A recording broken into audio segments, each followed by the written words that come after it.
आज 15 अगस्त 2022 को आज़ादी का दिवस मनाया जा रहा है। Senior citizen council welfare society की तरफ से, senior citizens welfare council Moga की तरफ से, और मुझे बोलने के लिए कहा गया है।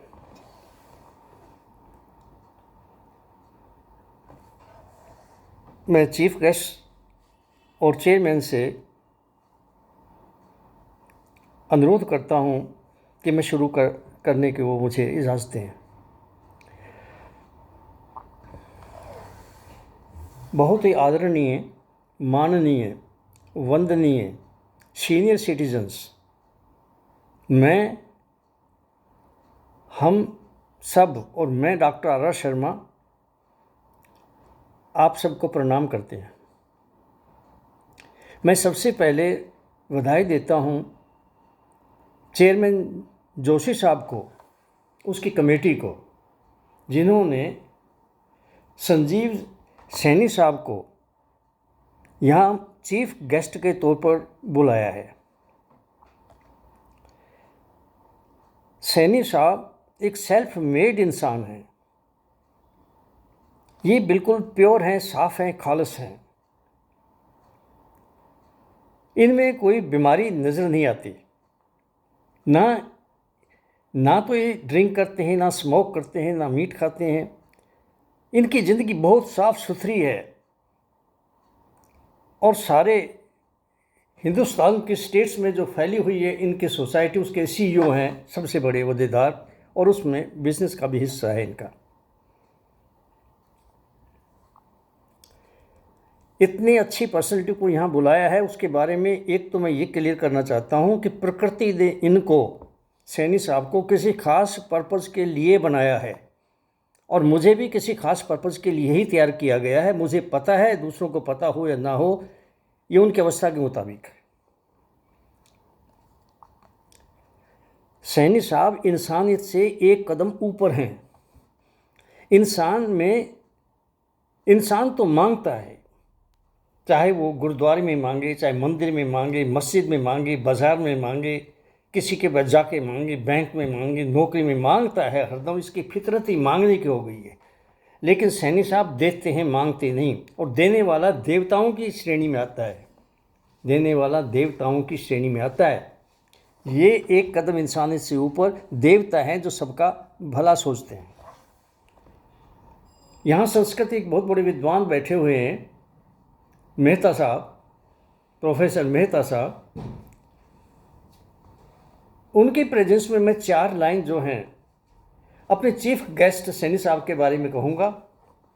पैसा कमलम कमलेन पया, पैसा कमलेन विभाति सरे। पानी से कमल की शोभा है और कमल से पानी की शोभा है। पानी और कमल दोनों से तालाब की शोभा है। मणि ना वल यम वल येम मणि, मणि ना वल येन विभाति कर। मणि से कंगन की शोभा है और कंगन से मणि की शोभा है। मणि और कंगन, इन दोनों से हाथ की शोभा है। शशि नाच निशान सियाच शशि, शशि नाम सियाच विभाति नभय। चंद्रमा से रात की शोभा है और रात से चंद्रमा की शोभा है। रात और चंद्रमा दोनों से ही आसमान की शोभा है। इसी तरह सैनी साहब, चीफ गेस्ट साहब, आपके कारण हमारी जो ये सभा है, असेंबली है हमारी, जो इनकी शोभा है। और इस सभा के कारण सैनी साहब आपकी सभा है, आपकी शोभा है।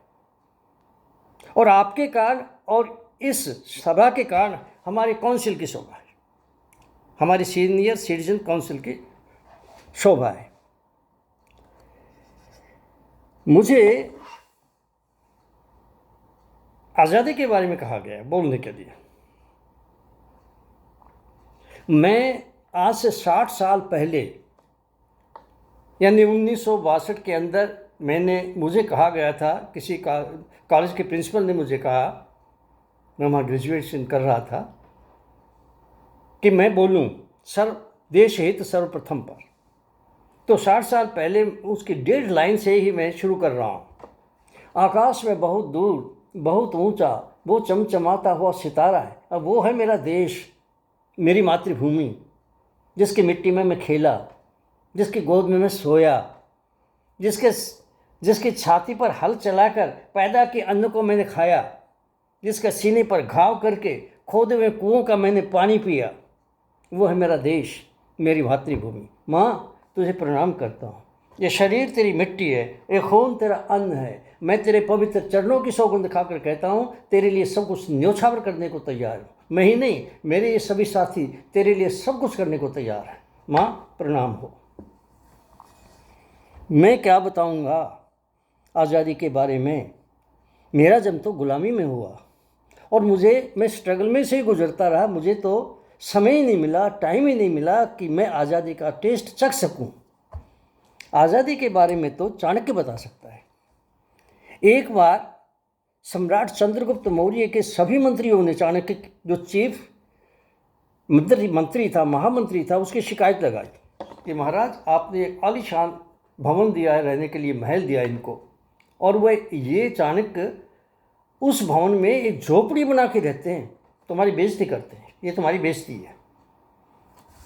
सम्राट ने बुलाया चाणक्य को और पूछा, चाणक्य क्या कहना चाहते हो, तुम्हारी शिकायत है। कहता, जनाब, हम आपकी आंख नाक कान हैं, आपके नाम पर तो राज चलता है, देखते हम हैं, सुनते हम हैं। मैं आपके आलीशान महल में झोपड़ी बनाकर इसलिए रहता हूँ कि उस झोपड़ी में मुझे पता लगे कि गर्मियों में क्या तकलीफ़ है इस जनता को जो गरीब है, क्या तकलीफ़ है इसको गर्मी में, क्या सर्दी में है, क्या बरसात में है, ताकि हम उस तकलीफ़ को दूर कर सकें और ये राज ठीक चल सके।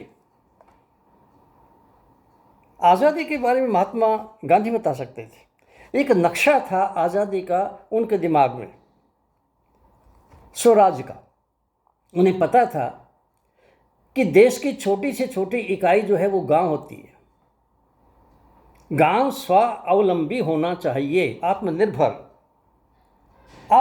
सब कुछ वहाँ मिलना चाहिए, गांव के अंदर ही, उन्हें ना जाना पड़े शहर। और सबसे छोटी जो इकाई है समाज की, वो है फैमिली, परिवार। हर परिवार को काम मिलना चाहिए ताकि वो अपने पैरों पर खड़ा हो सके, आत्मनिर्भर हो सके। आज़ादी के बारे में तो लाल बहादुर शास्त्री बता सकते थे, जिन्होंने नारा दिया था, जय जवान जय किसान। आज़ादी के बारे में तो जयप्रकाश नारायण लोकनायक वो बता सकते थे। एक बार पंडित जवाहरलाल नेहरू ने लोकनायक को कहा, जयप्रकाश नारायण को, जयप्रकाश, मैं तुम्हें अपनी मंत्रिमंडल में कैबिनेट रैंक में लेना चाहता हूँ। तो पता है उन्होंने क्या जवाब दिया जयप्रकाश ने कहा, नेहरू, अगर मैं तुम्हारी कैबिनेट में मंत्री बन गया तो जब तू गलती करेगा तो मैं कौन रोकेगा? मैं जनता में रहूँगा और तुम्हें गलती करने से रोकूंगा, मैं मंत्रिमंडल में नहीं आऊँगा। हर चीज़ के दो पासे होते हैं, कॉइन्स के भी दो साइड्स होती हैं। इसी तरह आज़ादी के भी नेगेटिव और पॉजिटिव दोनों रास्ते हैं। अगर तो हम नेगेटिव हैं, अगर हम डरा करके काम करा रहे हैं या डर करके काम कर रहे हैं, अगर हम रिश्वत ले रहे हैं, हम लालच में काम कर रहे हैं, हमें खरीद लिया गया है, तो फिर सारे काम ही गलत होंगे, उस देश में सारे काम ही गलत होंगे। और अगर हम पॉजिटिव हैं, हम जागे हुए हैं और हम जगा रहे हैं पब्लिक को, और पब्लिक भी जागी हुई है, तो सारे काम ही ठीक होंगे, फिर सारे काम ही ठीक होंगे, कोई गलत भी नहीं होगा। मैं अब आपको अंत की तरफ आता हूं कि जिस वक्त हमें आज़ादी मिली तो क्या हमारे नेता तैयार थे आज़ादी के लिए? जनता तो बाद में तैयार होती है, क्या नेता तैयार थे आज़ादी के लिए? सिर्फ एक महात्मा गांधी ही तैयार था, बाकी नेता तैयार नहीं थे। और महात्मा गांधी ने उसकी स्कीम भी बनाई थी कि अपने देश को कैसे ठीक रखना है, इनके सिस्टम को कैसे ठीक रखना है। इसलिए बेसिक एजुकेशन चलाई थी कि हाथ से काम हो शिक्षा में। अरे हाथ से काम तो किसान भी करते हैं, हाथ से काम तो मजदूर भी करते हैं, हाथ से काम तो सैनिक भी करते हैं, हाथ से काम तो डॉक्टर भी करते हैं, हाथ से काम तो इंजीनियर भी करते हैं। तो हाथ से काम के साथ साथ मानसिक विकास भी हो, और मानसिक विकास के साथ साथ हम ज़मीर से जुड़े रहें और दिन प्रतिदिन की ज़िंदगी में अपनी ज़मीर के अनुसार अपनी आत्मा से पूछ करके काम करें कि हाँ गलत है क्या ठीक है, और ठीक करें, आत्मा से पूछें। लेकिन जनता तो गुलामी में थी, उसको समझ नहीं थे, और लेकिन नेता तैयार नहीं थे। महात्मा गांधी ने जिनको पावर दे दी, अब वो उनकी बात नहीं सुन रहे थे, महात्मा गांधी की भी बात नहीं सुन रहे थे। एक बार जवाहरलाल नेहरू महात्मा गांधी के पास आए और कहने लगे, महात्मा जी हम पॉलिटिकल पार्टी कांग्रेस बना रहे हैं। तो गांधी ने कहा, अरे पॉलिटिकल पार्टी कांग्रेस, कांग्रेस तो पार्टी नहीं है, पार्टी तो सारा हिंदुस्तान ही थी, ये तो एक आंदोलन था, इसमें तो सारे हिंदुस्तान थे, ऐसा काम ना करो। उसने कहा नहीं, हम पॉलिटिकल पार्टी बनाएंगे और तिरंगा झंडा रखेंगे। अरे तिरंगा झंडा तो हिंदुस्तान का झंडा है, गांधी ने कहा, ये तो सारे हिंदुस्तान का झंडा, एक पार्टी का थोड़ी है। कहता है हम अशोक चक्र उसमें से निकाल देंगे। तो महात्मा गांधी ने ये तो समझ लिया था, पावर तो मैं इनके हाथों में दे चुका हूँ, पर ये मेरी बात नहीं सुन रहे। और हुआ यही, जल्दी के अंदर कमीशन बनाया गया, इलेक्शन कमीशन, अपने आदमी वहाँ भेजे गए और अपने लोगों को कहा जाकर के कांग्रेस पार्टी से के नाम से तुम वहाँ पर रजिस्टर्ड करा दो और तिरंगा झंडा लो सिंबल के तौर पर, जिसमें अशोक चक्र ना हो। और रजिस्टर्ड करा दिया, तिरंगा झंडा मिल गया।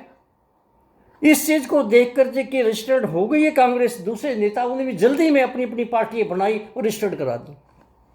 तैयार हो भी नहीं थे, सब रजिस्टर्ड हो गया। और कॉन्स्टिट्यूशन भी बहुत बढ़िया बना दिया, दुनिया भर की अच्छाई उसमें ला के रख दी। 4 स्तंभ उसके बना दिए कि गणतंत्र के बचाव के, फैलाव के, प्रकाश विकास के 4 स्तंभ। पहला पार्लियामेंट, दूसरा इलेक्शन कमीशन, तीसरा मीडिया और चौथा सुप्रीम कोर्ट। पर जनता तो तैयार नहीं थी, गुलामी में थी, एजुकेशन ठीक नहीं दी गई थी, अंधी थी, जगाया नहीं था उन्हें जगाया नहीं गया था। तो क्या किया कि जनता ने चुन चुन कर इन्होंने खड़े कर दिए पार्टी सिस्टम में। तो पार्टी सिस्टम में तो पार्टी खड़े करती है, पता नहीं किसको खड़ी कर दे, बस उनमें से पब्लिक जाके वोट डाल दे उनको, वो तो शैतान भी खड़े कर देगी। लेकिन स्वराज में तो हर मोहल्ले से आदमी खड़े किए जाते हैं पब्लिक से, और छंटते छंटते मोहल्लों से फिर गांव में आते हैं, पंचायत में आते हैं, ब्लॉक में आते हैं, तहसील में आते हैं, और फिर वो तहसील से आगे ज़िले में आते हैं। तो इस तरह ये स्टेप्स जो है स्टेप वाइज आगे जाते हैं। तो वो स्वराज नहीं आया, बल्कि पार्टी सिस्टम हिंदुस्तान में शुरू कर दिया, जिसे हम भुगत रहे हैं। रिजल्ट ये हुआ कि पब्लिक तैयार नहीं थी, जागी हुई नहीं थी, इन्होंने क्रिमिनल्स भेज दिए पार्लियामेंट में। गवर्नमेंट में भी क्रिमिनल्स हैं, अपोजिशन भी क्रिमिनल्स हैं, इलेक्शन कमीशन भी कह रहा है इतने % बैठे हैं पार्लियामेंट के अंदर क्रिमिनल्स, सुप्रीम कोर्ट भी कह रहा है इतने % बैठे हैं पार्लियामेंट में क्रिमिनल्स, क्योंकि इनको जगाया नहीं गया था, अच्छी शिक्षा नहीं दी गई थी, उसका ये रिजल्ट हुआ। और एक गलती और हो गई, दूसरी गलती ये थी कि जब कॉन्स्टिट्यूशन बनाया तो उसमें एक लाइन लिख देते कि जो इलेक्शन होगा ना उसका खर्चा होगा ना, जो खड़े होंगे उनका, वो गवर्नमेंट उठाएगी, और कम से कम उठाएगी और बराबर का उठाएगी, थोड़ा या ज़्यादा का हिसाब से नहीं, बराबर का उठाएगी। और पॉलिटिकल पार्टियों को किसी तरह भी कोई फंड इकट्ठा करने की इजाज़त ना देते, पर वो दे दी। इन्होंने अपने कानून बना लिए, कारपोरेट से पैसे लेने शुरू कर दिए, और कितने पैसे इकट्ठे कर लिए कि पहले 2 जो स्तंभ थे हमारे आज़ादी के, गणतंत्र के, पार्लियामेंट और इलेक्शन कमीशन, वो तो खराब शुरू में हो गए थे। अब इन पैसों से मीडिया को भी खरीद लिया, अब तीसरा स्तंभ भी गया, और चौथा जो स्तंभ है सुप्रीम कोर्ट, वो बोली पर लगा हुआ है। कुछ तो बिक चुके हैं उसमें से, और कुछ उसमें से बिकने के लिए तैयार है। पता नहीं कौन कौन उसमें जाएगा, क्योंकि वो भी ये चुन के भेजते हैं जो गवर्नमेंट में हैं और जो अपोजिशन में हैं, और ये सारे एक जैसे हैं और मिले हुए हैं। तो ये जैसे हैं वैसे आदमी भेजते हैं। इन्होंने वैसे ही, जैसे आप थे वैसे ही पार्लियामेंट बना दी, वैसे ही इलेक्शन कमीशन बना दिया, वैसे ही ये जजेस भी इनको सेलेक्ट करके भेजते हैं जो सुप्रीम कोर्ट में, इनको तनख्वाहें भी यही देते हैं। तो इस अवस्था में अब आ गए हैं। इस वक्त हम किस अवस्था में, इस वक्त हिंदुस्तान किस अवस्था में है, ये सवाल है। देखिए, इस वक्त हिंदुस्तान इस अवस्था में है कि इसके सारे सिस्टम्स देश के खराब हो चुके हैं, अपने आप कोई काम होता ही नहीं। और इस पर एक बात है, देश के सारे सिस्टम्स को अब भी ठीक किया जा सकता है, सुधारा जा सकता है, पर उसके लिए हमें क्या करना होगा? We have to change the present defective education system into inner science based and occupation oriented education system based on universal moral conducts. इसके ऊपर चलाना होगा, और हमें उन बच्चों की जो तासीर है अंदर से, या उनका साइकी, उनका अंतःकरण, उनका मन, बुद्धि और अहंकार, इसका जो इनर मैकेनिज्म है उसे बदलना होगा। और वो बदला जा सकता है इनर साइंस के जरिए, जो खत्म हो चुकी है वो फिर प्रकट करके इस बदला जा सकता है। ये काम करना होगा, दूसरा और रास्ता नहीं है। अब मैं एक बात लास्ट में, जो सीनियर सिटीजन्स बैठे हैं उनको कहना चाहता हूँ, भाई सीनियर सिटीजन साहिबान, आप लोग बहुत कुछ कर सकते हैं देश का, बहुत कुछ कर सकते हैं समाज का। उसके दो कारण हैं। एक तो ये कारण है कि आप एक्सपीरियंस्ड हैं, और दूसरा कारण यह है आपके पास टाइम बहुत है, समय बहुत है। इस उम्र में तो 4-5 घंटे की ही नींद आती है, बाकी तो सारा समय अपना ही है, लेटे रहते, पड़े रहते हैं। हाँ, एक तीसरी बात है, वो ये है कि इस उम्र के अंदर थकावट आती है शरीर में, मानसिक तौर पर, शारीरिक तौर पर थकावट आती है, चुस्ती हटती है, सुस्ती आती है, डिप्रेशन आती है, हाई बीपी वगैरह आता है, हेल्थ का स्टैंडर्ड जो गिरता है, एनर्जी का लेवल गिरता है, उस हेल्थ का स्टैंडर्ड भी गिरता है, और पीस ऑफ माइंड का स्टैंडर्ड भी गिरता है। ये मैं ठीक कर दूंगा, क्योंकि मुझे पता है ये कैसे static ways, psychosomatic method, interoceptive technique जो है इनर साइंस की, उसके जरिए ठीक हो सकता है। दूसरा कोई तरीका नहीं है, वो मैं कर दूंगा, ये मेरे पर छोड़ो। पर आपको एक वादा करना पड़ेगा मेरे साथ। अगर मैं आपके एनर्जी लेवल को बढ़ा दूं, आपकी थकावट दूर कर दूं, ऐसी अवस्था में ले जाऊं आपको थकावट ही ना आए, आप चुस्त ही रहें, चढ़ती कला में रहें, एनर्जी का लेवल भी बढ़े, हेल्थ का लेवल भी बढ़े, पीस ऑफ माइंड का लेवल भी बढ़े, डिप्रेशन वगैरह कुछ भी ना आए, ये मैं कर सकता हूं।